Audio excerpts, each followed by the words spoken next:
कितना भी टोना कर दे, चाहे दुनिया का कोई भी व्यक्ति कितनी भी विद्या कर दे, चाहे दुनिया का कोई भी तांत्रिक कोई विद्या करने वाला तुम्हारे ऊपर कितनी भी विद्या कर दे, दो देवी ऐसी है जो उस टोना को, उस विद्या को पलट देती है। और यह हम नहीं कह रहे हैं, देवी भागवत कह रही है। देवी भागवत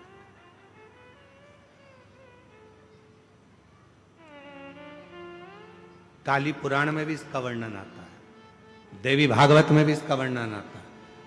दो देवी ऐसी हैं जो कोई अपने ऊपर अगर विद्या कर रहा है और वो दो देवी का स्मरण कर लिया जाए, उन दो देवी का नाम लेकर मात्र शंकर के शिवलिंग के सामने जो अशोक सुंदरी वाली जगह होती है, वहां पर अगर इन दो देवियों का नाम लेकर अगर जल चढ़ा दिया जाए तो किसी ने अगर विद्या करी भी होती है तो पलट जाती है। कोई कितना भी बड़ा तुम्हारे लिए तंत्र मंत्र कर रहा हो, वो तुरंत पलट जाता है, एक क्षण नहीं लगता और उनका नाम लेने से ही पलट जाता है। दो देवी, एक प्रत्यग्रा माता, एक है प्रत्यग्री माता और दूसरी है दंतेश्वरी माता, जिसका काली पुराण में विशेष वर्णन लिखा, जिसका देवी भागवत में वर्णन आता है। और महाराज प्रत्यग्री माता का वर्णन स्वयं यहां तक, प्रत्यग्रा माता का वर्णन यहां तक अथर्व वेद में भी प्रत्यग्री माता का वर्णन और दंतेश्वरी माता का स्मरण यहां तक अथर्व वेद में भी वर्णित किया गया प्रत्यग्री माता का। काली पुराण में तो है, देवी भागवत में भी है। ये जो दो देवियां हैं, एक प्रत्यग्री माता और दूसरी, जम के बोलो, दंतेश्वरी माता। ये दो माता ऐसी हैं, अगर भगवान शंकर का ये शिवलिंग है, ये जलाधारी है, माता पार्वती जी का हस्तकमल, और यहां सामने एक मोटी सी लाइन होती है अशोक सुंदरी का स्थान, इधर गणेश जी, इधर कार्तिकेय जी। जब हम दक्षिण में खड़े होकर, उत्तर में मुख कर कर यहां खड़े होकर जब हम शिवलिंग पर जल चढ़ाते हैं और अपने जल के पात्र को थोड़ा सा आगे बढ़ाकर हम इस स्थान पर, अशोक सुंदरी के स्थान पर, इस यहां खड़े होकर जल चढ़ाते समय इस स्थान पर अपने पानी के लोटे को आगे बढ़ाते हैं और जल को यहां गिराते हैं। प्रत्यग्री माता का नाम लेकर या मां दंतेश्वरी का नाम लेकर जब हम चढ़ाते हैं, आज दिन भर में अगर कोई ने भी हमारे ऊपर विद्या करी होती है, वो 2 मिनट के अंदर वो कटकर गिर जाती है और कोई असर नहीं हो पाता। दो मां, एक मां दंतेश्वरी, एक प्रत्यग्री। कौन है ये प्रत्यग्री माता? तो शिव महापुराण में बड़ा सुंदर वर्णन आया कि जब हिरण्यकशिपु ने बहुत तप करा, बहुत तप। मेरा निवेदन है आस्था चैनल वालों से, कथा लाइव चल रही है, उनसे हम निवेदन करेंगे कि आपके पास में दंतेश्वरी माता का फोटो हो तो आस्था चैनल वाले अवश्य दिखाते रहें बीच बीच में जहां कथा चल रही है। और प्रत्यग्री माता का अगर फोटो हो तो सिंह का मुंह होगा माँ का, स्त्री का शरीर होगा माँ का, और बड़े बड़े दंत होंगे उनके, प्रत्यग्री माता के। अगर वो भी चित्र हो तो अवश्य जहां कथा चल रही है तो लोगों को मालूम पड़े कि प्रत्यग्री माता कौन सी है, दंतेश्वरी माता कौन सी है, उनका स्वरूप का दर्शन अवश्य करें। और प्रत्यग्री माता का अगर फोटो का आप लोगों को समझ में ना आए तो एक बार हमको व्यासपीठ पर लाकर उस मोबाइल में दर्शन कराएं तो हम भी बता देंगे। प्रत्यग्री माता, दो माता ऐसी है।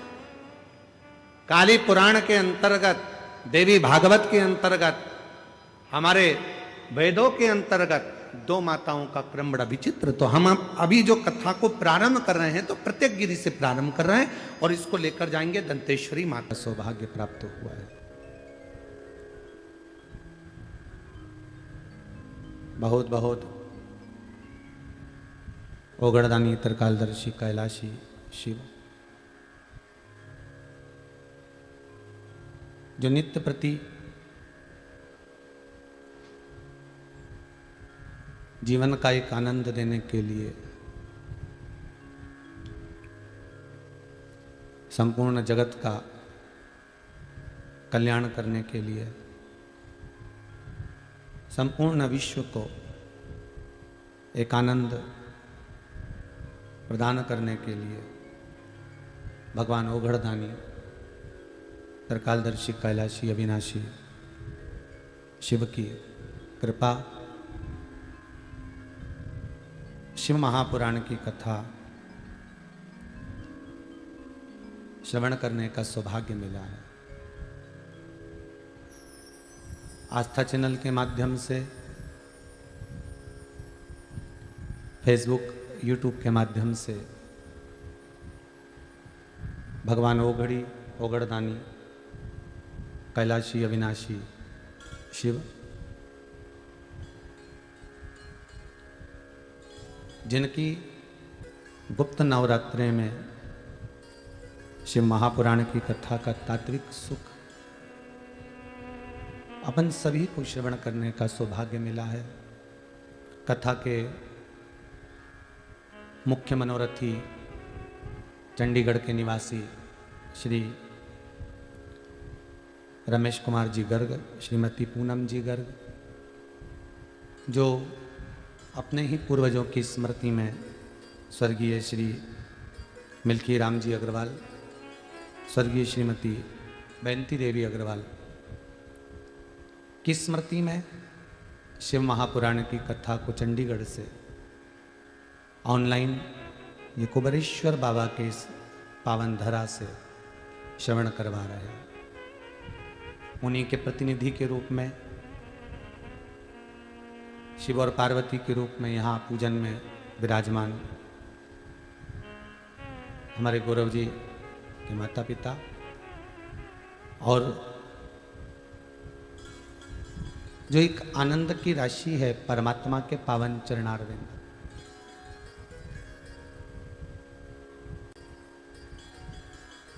उन चरणारविंद का रसास्वादन करती संपूर्ण विश्व की धरा पर विराजमान आप सभी शिव भक्तों को नमन करते हुए आज कथा के प्रथम दिवस में अपन प्रवेश कर रहे हैं।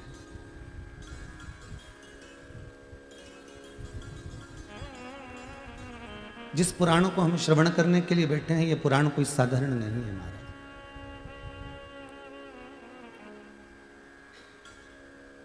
ना जाने कितने कितने जन्म मनुष्य के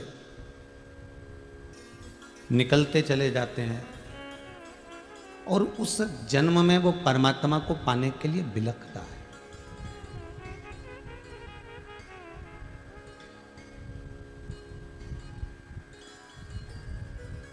परमात्मा को पाने के लिए वो बिलखता है, उसके बाद भी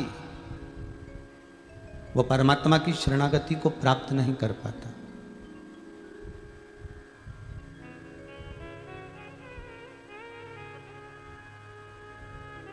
और परमात्मा की शरणागति क्यों नहीं मिलती? आप मंदिर जाएं, देवालय में जाएं, तीर्थ जाएं और कभी आप विचार करिएगा कि परमात्मा मिलता क्यों नहीं है। जब हम इतनी ऊंची चढ़ाई कर कर वहां तक पहुंचे हैं, जब हम इतना चलकर उसके दरवाजे तक पहुंचे हैं, तो फिर शंकर को मिलने में देरी क्यों?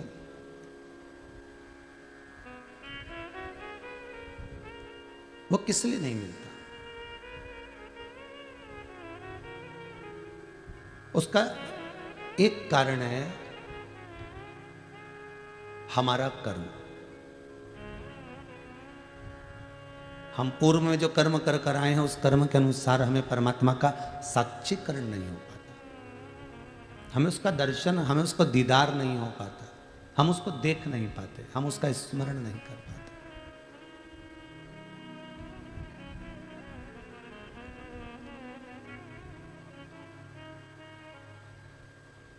पहले जो कहा इससे पहले वाली कथा में कि मंदिर जाने से, तीर्थ जाने से, कथा में जाने से या कथा को श्रवण करने से व्यक्ति का पूर्व में किया हुआ जो कर्म है वो थोड़ा थोड़ा भजन करने से, स्मरण करने से, नाम जाप करने से वो कट जाता है। जो पूर्व का बेकार कर्म है वो केवल भजन से कटेगा।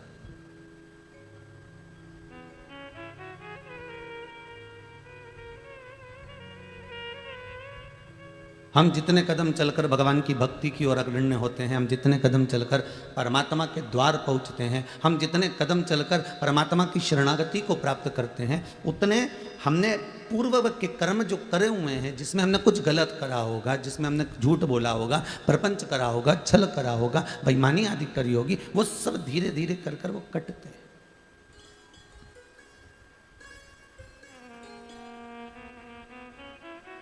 मत बुरे कर्म कर बंदे वरना पछताएगा, भगवान की आंखों से तू बच नहीं पाएगा, तू बच नहीं पाएगा।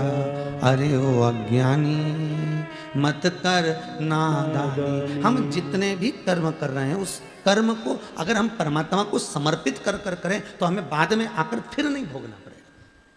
फिर वो वाली कथा याद कर लीजिए जिसमें कहा था कि हॉस्पिटल में पड़ा हुआ व्यक्ति बहुत दिन तक अगर पड़ा रहता है, हॉस्पिटल में बहुत दिन तक पड़ा हुआ है, तो फिर वो डॉक्टर से कहता है साहब मेरी दुकान चलाने वाला कोई नहीं है, मेरा घर चलाने वाला कोई नहीं है, डॉक्टर साहब आप एक काम करिए कि ये सब दवाई वगैरह मुझे लिख दो, ये बॉटल भी मैं घर चढ़वा लूंगा, ये इंजेक्शन भी मैं घर लगवा लूंगा, मैं टेबलेट भी घर में ले लूंगा, जांच भी घर पर करवा लूंगा। आप तो अब मैं यहाँ हॉस्पिटल में नहीं रह सकता, अब मैं नहीं भोग सकता, अब मुझे आप थोड़ी सी दवाई लिख दो, आप पर्चा बना दो, मैं इसको लेकर चले जाता हूँ और अब मैं वहाँ पर घर पर सब ले लूंगा, घर भी देख लूंगा, दुकान भी चला लूंगा और घर को भी साथ लूंगा। आप मुझे थोड़ी सी दवाई आप लिख दीजिए, थोड़ा सा आप मुझे लिख दीजिए।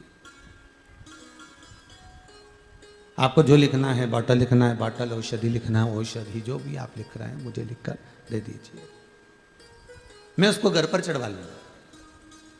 डॉक्टर ने कहा हम छोड़ तो देंगे, हॉस्पिटल से छुट्टी भी दे देंगे, आपको मना नहीं है महाराज, हॉस्पिटल से हम छुट्टी भी दे देते हैं आपको और हम आपको भेज भी देते हैं।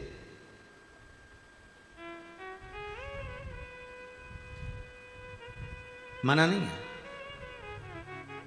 पर इतनी बीमारी के बाद में आप एकदम जाकर दुकान मत बैठ जाना, नहीं बैठूंगा, आप तो दो। इतनी बीमारी के बाद एकदम बाजार मत घूमना हो, हाँ आप तो बस दवाई लिख दो, बॉटल लिख दो, इंजेक्शन लिख दो, मैं ले लूंगा।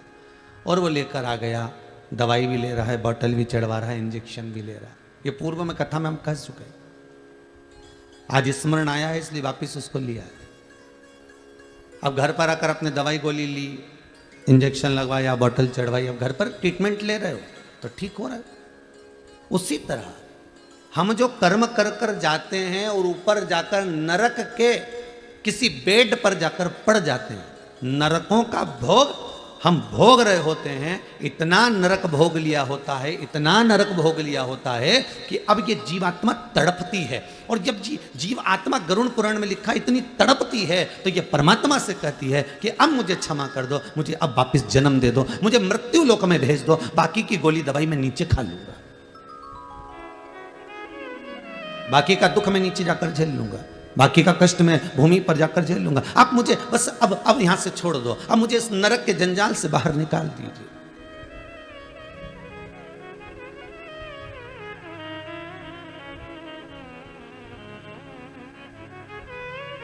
और इस नरक से मुझे जब आप बाहर निकाल देंगे, इस नरक से आप मुझे जब छोड़ देंगे, मैं मृत्यु लोक में जाकर जो थोड़ी बहुत ट्रीटमेंट है, थोड़ी बहुत दवाई, थोड़ी बहुत बोतल, थोड़े बहुत इंजेक्शन लेते रहूंगा। तो यहाँ मृत्यु लोक में कई लोग कहते हैं महाराज जी ये तो बताओ कि हमने पूर्व में कौन सा कर्म किया जो आज आकर हम भोग रहे हैं। ये भोग क्यों रहे हैं? क्योंकि ऊपर नहीं भोग पाए पूरा तो नीचे आकर भोगना पड़ रहा है। वहां से हाथ पैर जोड़ के तुम छुट्टी करा के लिया है क्या? हमें अब हॉस्पिटल में नहीं रहना, हमारी तो छुट्टी करो, हम तो नीचे जाके बोतल चढ़वा लेंगे, हम तो नीचे जाके इंजेक्शन ले लेंगे, हम नीचे जाके ट्रीटमेंट सब करवा लेंगे। पर आप हमें छोड़ो। भगवान ने भी कह दिया जैसे हॉस्पिटल छुट्टी करा कर ले आते हो, ठीक नहीं हुए तो भी छुट्टी करा कर लिया, उस नरक से भी जीव त्राही त्राही करता है, बहुत रोता है, बिलखता है, चरणों में पड़ जाता है, विनती करता है कि मुझे इस जंजाल से मुक्त कर दो। और भगवान उसको मुक्त कर कर भेज भी देता है। तो भगवान कहता है दवाई तो लेना पड़ेगी ना, तो कि नीचे जाकर ले लूंगा। तो ये जो हमें दुख मिलता है, ये तकलीफ आती है, जो कष्ट मिल रहा है, जो बीमारियां आ रही हैं, जो तकलीफें आती हैं, ये हमारा पूर्व का कर्म का भोग हमको मृत्यु लोक में जाकर भोगना पड़ता है।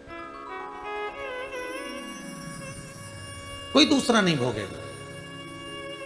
बार बार आपको कथा में कहा, आपकी कमाई का भोग पत्नी भी भोगेगी, आपकी कमाई का भोग आपके बच्चे भी भोगेंगे, आपकी कमाई का भोग आपकी बहू भी भोगेगी, आपकी कमाई का भोग आपके पोता पोती भी भोगेंगे, आपकी कमाई का भोग आपकी बेटी भी भोगेगी, आपकी कमाई का भोग आपका जमाई भी भोगेगा, आपकी कमाई का भोग आपके नाती पंती भी भोगेंगे, आपकी कमाई का भोग आपके भाई बंधु कुटुंब वाले भी भोगेंगे। पर कर्म का भोग तुझे अकेले ही भोगना है। जैसा कर्म करोगे उसके अनुसार तुम्हें भोगना है। झूठ तुमने बोला, छल तुमने करा, बेईमानी तुमने करी, प्रपंच तुमने करा, जो कुछ भी करा तुमने करा, तो भोगना भी तुम्हें अकेले को है। भोग सब भोगेंगे पर कर्म का भोग कोई नहीं भोगेगा। कर्म का तो अकेले भोगना है। ऐसा अकेले कोई नहीं होगा, केवल शंभु और तुम, शंकर और तुम, कौन होगा? और वो बोलते जाएगा, ये कर्म तुमने करा है, इसका भोगना पड़ेगा। पर कभी कभी कोई जीव ऐसा उत्पन्न हो जाता है जो कर्म के भोग के साथ में भी परमात्मा का भजन कराकर जीवन तार देता है, जीवन सार्थक।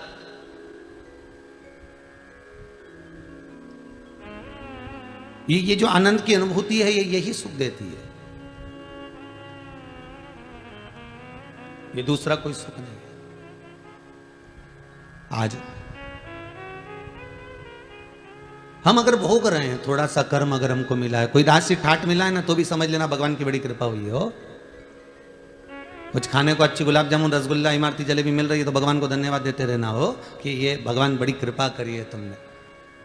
मनुष्य से तो जोरदार पक्षी होता है साहब, जितनी बार दाना चुगता है उतनी बार भगवान को नमन करता है, मुंडी झुकाएगा। दाना जब चुगेगा, चुगता जब है जब मुंडी उस सरकार के आगे झुका देता है। किसके आगे? उस परमात्मा के आगे।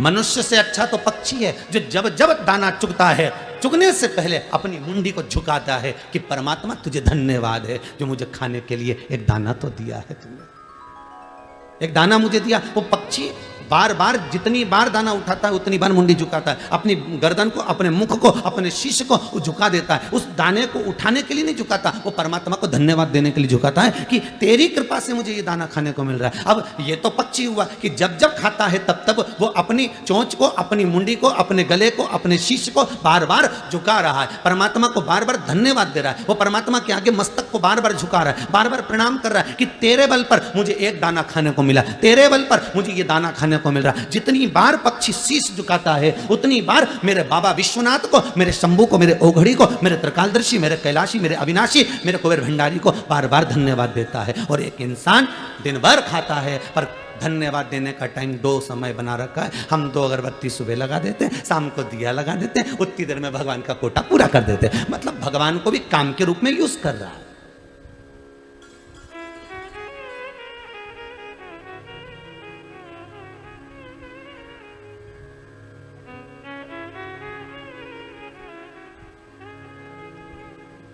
महाराज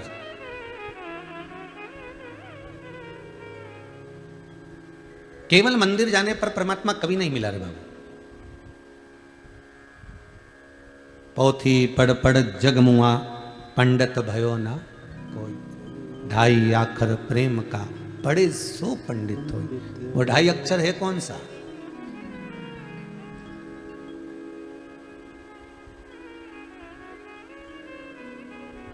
कौन सा है 2.5 अक्षर प्रेम का जो पढ़कर जीव परमात्मा का हो सकता है? और वो 2.5 अक्षर कोई दूसरा नहीं, वो 2.5 अक्षर केवल आपके हृदय का, मन चित्त वृत्ति को किसी भूखे के भोजन में, किसी प्यासे के पानी में, किसी पथिक के पवन में, राहगीर की सेवा में लगा देने पर ही परमात्मा प्रसन्न हो जाता है। कहते हैं आप मंदिर में जाकर अगरबत्ती नहीं लगा सकते, धूप बत्ती नहीं लगा सकते, दिया नहीं जला सकते, बेलपत्र नहीं चढ़ा सकते, पानी नहीं चढ़ा सकते, चंदन नहीं लगा सकते, पुष्प नहीं लगा सकते, पुष्प नहीं चढ़ा सकते, आप भगवान को जल नहीं चढ़ा सकते। भले मत चढ़ाओ, मेरा शंकर कभी आपसे कहने के लिए नहीं आएगा कि तूने ये नहीं करा, कभी नहीं कहेगा। 94 तरह के नरकों में गरुड़ पुराण के अंतर्गत जितने नरक कहे गए हैं उसमें कोई नरक ऐसा नहीं लिखा कि तुम मंदिर नहीं गए इसलिए तुम्हें नरक भोगना पड़ेगा। सारे नरकों में ऐसा कोई नरक नहीं लिखा कि तुम मंदिर नहीं गए इसलिए नरक भोगना पड़ेगा, पर नरकों में एक नरक ऐसा लिखा है कि तुम्हारे दरवाजे पर कोई भूखा आया और उसको तुमने भोजन नहीं कराया तो तुम्हें नरक भोगना पड़ेगा। तुम्हारे दरवाजे पर कोई प्यासा आया, तुमने पानी ना पिलाया तो नरक भोगना पड़ेगा। तुम्हारे दरवाजे पर कोई पथिक आया, राहगीर आया और तुमसे मार्ग पूछा, तुमने नहीं बताया तो भोगना पड़ेगा।